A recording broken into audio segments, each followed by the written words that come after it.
Hello everyone, I am Shreyanshi Pandey और आज topic discuss करने वाली हूँ वो है मॉडल ऑफ मास कम्युनिकेशन। जो हमारा पहला मॉडल है वो है अरिस्टो के मॉडल। अरिस्टो का संचार मॉडल संसार के प्राचीनतम मॉडलों में से एक माना जाता है। अरिस्टो, जो कि एक ग्रेट फिलोसोफर थे, इन्होंने अपनी पुस्तक रेटोरिक में इस मॉडल का प्रतिपादन किया है। इन्होंने अपने मॉडल में 3 एलिमेंट्स के बारे में बताया है, जिसमें से पहला है स्पीकर, यानी कि सोर्स ऑफ द मैसेज। अगला है हमारा स्पीच और उसके बाद आता है ऑडियंस। अगर हम इनके मॉडल के बारे में देखें तो इन्होंने इसमें किसी भी नॉइज के बारे में जिक्र नहीं किया है। इनका जो मॉडल है वो लीनियर मॉडल है और ये फोकस करता है पब्लिक स्पीकिंग पे। इसमें इन्होंने किसी भी फीडबैक या फिर नॉइज या बैरियर के बारे में कोई जिक्र नहीं किया हुआ है। नेक्स्ट है हमारा लॉसवेल मॉडल। लॉसवेल, जो कि एक American political scientist and communication theorist थे, इन्होंने इस मॉडल को 1948 में दिया था। इन्होंने अलग अलग एलिमेंट्स के बारे में बात की है, जिसमें से पहला है हु, यानी कि communicator, source of the message. एक कम्युनिकेटर है जिसके पास एक मैसेज है, उस मैसेज को वो किसी मीडियम के थ्रू या किसी चैनल के थ्रू रिसीवर को देता है और रिसीवर पर उस मैसेज का कोई ना कोई इफेक्ट पड़ता है। इसमें जो 5 एलिमेंट्स हैं वो है who, says what, in which channel, to whom and last है हमारा विथ व्हाट इफेक्ट। इसमें अगर हम इनके एडवांटेज या डिसएडवांटेज की बात करें तो इन्होंने अपने मॉडल को बहुत ही अच्छे से, एक एक एलिमेंट्स को बहुत ही अच्छे से एक्सप्लेन किया हुआ है। ये समझने में बहुत आसान है। ये पहला मॉडल था जिसमें कि इन्होंने इफेक्ट की बात की है। और अगर हम इसके डिसएडवांटेज की बात करें तो इसमें इन्होंने किसी भी फीडबैक को मेंशन नहीं किया हुआ है, इन्होंने नॉइज को मेंशन नहीं किया है। और ये जो लॉसल का मॉडल है ये एक लीनियर मॉडल है, इसमें किसी भी प्रकार के फीडबैक के बारे में जिक्र नहीं किया गया है। नेक्स्ट है शैनन वीवर मॉडल।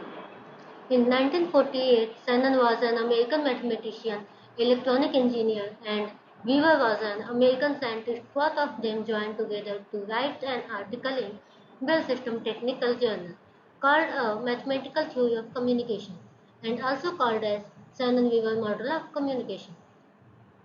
हम बात करें इनके अलग अलग कंपोनेंट्स के बारे में, एलिमेंट्स के बारे में, तो जो सबसे पहला हमारा एलिमेंट है वो है इंफॉर्मेशन सोर्स, यानी कि सोर्स ऑफ द मैसेज, जहाँ से हमारा मैसेज जाता है। और अगला हमारा जो एलिमेंट है वो है ट्रांसमिट, क्योंकि ये टेक्निकल कम्युनिकेशन के लिए इस्तेमाल किया गया, मैथमेटिकल कम्युनिकेशन इसे कहा गया, टेलीफोन लेबोरेटरी में तैयार किया गया। तो ट्रांसमीटर, जो कि एक टेक्निकल पर्सपेक्टिव को दर्शाता है। नेक्स्ट एलिमेंट जिसको कि सब पहली बार किसी ने इंट्रोड्यूस किया, पहली बार जिसका जिक्र किया अपने मॉडल में, शैनन एंड वीवर, जो कि शैनन एंड वीवर थे। जो एलिमेंट था हमारा वो था नॉइज, जिसे कि बाधा कहा जाता था, शोर कहा जाता था। और जो हमारा अगला एलिमेंट आता है वो है रिसीवर। रिसीवर के बाद आता है हमारा डिस्ट्रीब्यूशन। तो ये अलग अलग एलिमेंट्स हैं जिसको कि शैनन एंड वीवर ने अपने मॉडल में ऐड किए थे। अगला है बर्लो मॉडल। डेविड बेलो एक अमेरिकन कम्युनिकेशन थ्योरिस्ट थे। इन्होंने 1960 में बहुत ही अच्छी बुक लिखी जिसका नाम था द प्रोसेस ऑफ कम्युनिकेशन। इनके मॉडल को एसएमसीआई मॉडल के नाम से भी जाना जाता है। उनका S for source, M for message, C for channel और एस फॉर रिसीवर। इन्होंने अपने मॉडल में 4 एलिमेंट्स के बारे में बात की है, जो कि है SMCR, यानी कि source, message, channel and receiver. इन्होंने इस एलिमेंट्स के अलग अलग फैक्टर्स के बारे में भी बात किया है, यानी कि सोर्स के कुछ अलग फैक्टर्स हैं, मैसेज के फैक्टर्स हैं, चैनल के फैक्टर्स हैं और रिसीवर के फैक्टर्स हैं।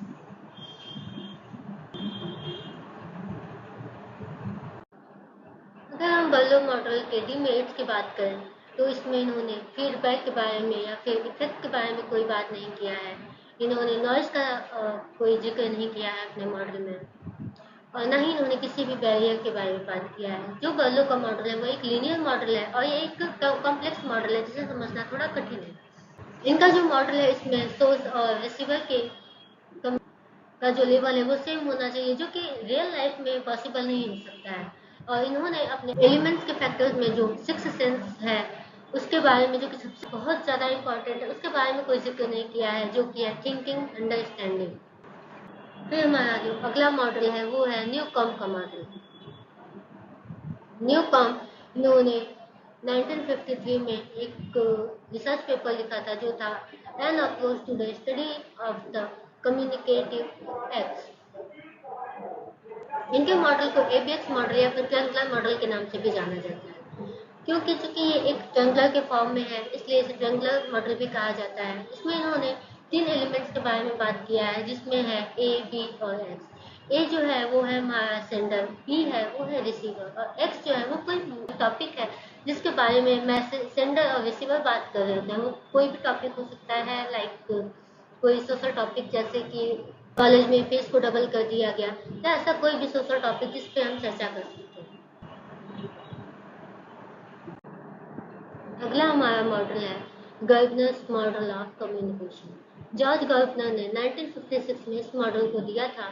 जॉर्ज गर्गनर को कल्टीवेशन थ्योरी का फादर भी कहा जाता है। तो अगर हम इस मॉडल की बात करें तो इस मॉडल का जो यूज है वो मेनली मीडिया में होता है। तो इसमें अगर हम देखें तो जो राइट साइड में ई है वो एक इवेंट है, या फिर कोई भी घटना हो सकता है, कोई कार्यक्रम हो सकता है जो कि कहीं पर घट रही है, उससे आप एक मीडिया के तौर पे जा रहे हैं, उसको देख रहे हैं। आप कहीं भी हो सकते हैं, कहीं मार्केट में हो सकते हैं, कहीं किसी भी जगह पे हो सकते हैं, उस घटना को आप देख रहे हैं। तो जो घटना हो रहा है वो है इवेंट।